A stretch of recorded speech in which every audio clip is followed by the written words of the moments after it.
In Daniel chapter 2, verses 31 through 35, Daniel is interpreting Nebuchadnezzar's statue dream, and he says this: Your Majesty looked, and there before you stood a large statue, an enormous, dazzling statue, awesome in appearance.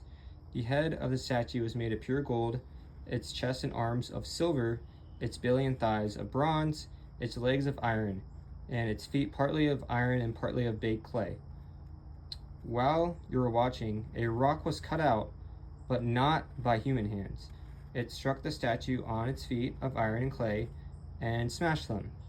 Then the iron, the clay, the bronze, the silver, and the gold were all broken to pieces and became like chaff on the threshing floor in the summer. The wind swept them away without leaving a trace. But the rock that struck the statue became a huge mountain and filled the whole earth. So here, King Nebuchadnezzar of Babylon has a dream and has Daniel interpret it.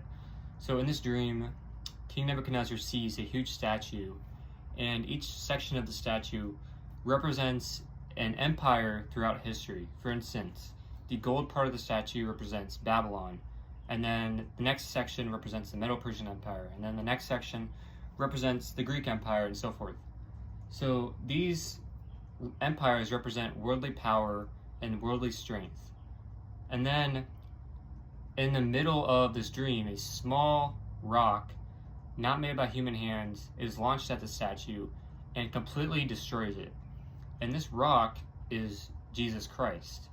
And he is the one true ruler and true head of the true kingdom of God and the most powerful, influential kingdom in history. So this rock kind of reminds me of the parable of the mustard seed, when Jesus foreshadowed how his kingdom would start small and marginalized, but then gradually become a mountain and influence the entire earth. So the paradox here is that the people who governed the ancient empires like Alexander the Great or Sennacherib of Assyria, these people didn't care about their constituents. They had their constituents serve them.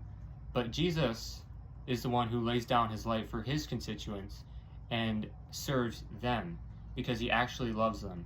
And there's so much irony because this small rock lives on for 2,000 years, and Jesus Christ is the most famous person in history.